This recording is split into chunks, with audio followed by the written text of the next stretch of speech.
बोला बोला एकदा भक्तलिंग हर्र बोला हर्र श्री सिद्धरामेश्वर महाराज की जय असा अखंड जयघोष करत सनई चौघड्यांचा मंजूळ आवाज, हलग्यांचा कडकडाटात तसेच पांढरा शुभ्र बाराबंदीचा पोशाख परिधान केलेल्या भक्तांच्या उपस्थितीत ग्रामदैवत शिवयोगी श्री सिद्धरामेश्वर महाराजांचा अक्षता सोहळा माजी केंद्रीय गृहमंत्री सुशीलकुमार शिंदे, ज्येष्ठ नेत्या उज्ज्वलाताई शिंदे, खासदार प्रणिती शिंदे यांच्यासह लाखो भक्तगणांनी अलौकिक असा लक्ष लक्ष हातांचा अक्षता सोहळा याची डोळा अनुभवला। यावेळी काँग्रेसचे अध्यक्ष चेतन नरोटे, माजी मंत्री सिद्धाराम मेहते, माजी आमदार विश्वनाथ चाकोते, जिल्हा कार्याध्यक्ष सुरेश हसापुरे, केदार उंबरचे, बाळासाहेब शेळके, मनोज यरगुलवार, विनोद भोसले, पशुपती वाह्याळ, अशोक कलचेट्टी, संजय गायकवाड, राहुल वर्धा, सुभाष वाघमारे, धीरज खंदारी यांच्यासह लाखो भाविक भक्त उपस्थित होते।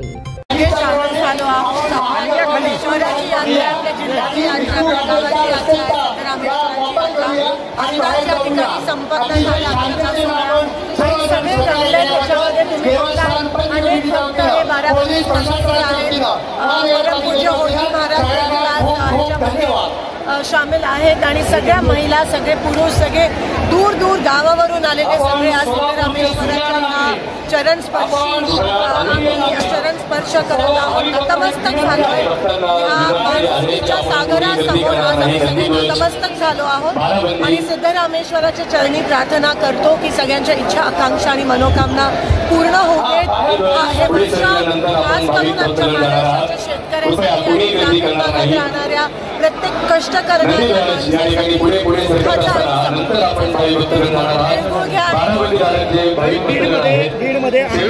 टाकीवरती चढलेले आहेत। सरकारकडे विनंती केली जाते आरोपी अटकेत नाही त्यामुळे लोक आंदोलन करतात, काय म्हणणं आहे? गंभीर नाहीये, बीड असेल, रोज वेगळे वेगळे नवीन नवीन काहीतरी माहिती लोकांची मुख्यमंत्री राजीनामा दिला पाहिजे। एकंदरीत आपल्याला दिसून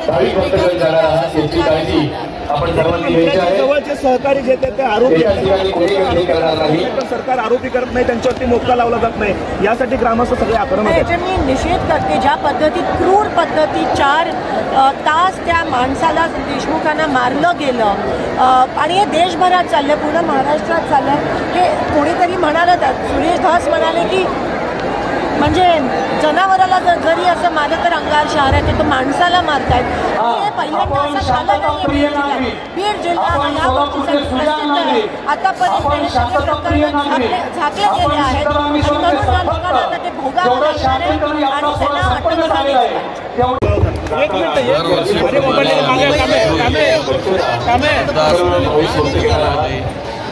आई आलेली आहे आणि सगळे कार्यकर्ते सिद्धरामेश्वराच्या आमचा आनंदाचा क्षण आहे। आम्ही शुभेच्छा देतो सगळ्या सोलापूरकरांना, सोलापूर जिल्ह्यातल्या लोकांना त्यांचं आयुष्य सुधारावं, आयुष्यामध्ये खूप आनंद मिळावा, संपन्नता मिळावी अशा प्रकारची प्रार्थना। काय मागणं मागितलं सोलापूरकरांसाठी? आम्ही एवढंच मागणं मागितलं की शांती राहू दे, सर्वधर्म समभाव, सिद्धरामेश्वरांनी जे सांगितलं सर्वधर्म समभावाची जी भूमिका आहे ती त्यांनी सगळ्यांनी स्वीकारावी। ताज्या बातम्या पाहण्यासाठी प्राईम महाराष्ट्र न्यूज चॅनलला सबस्क्राईब करा।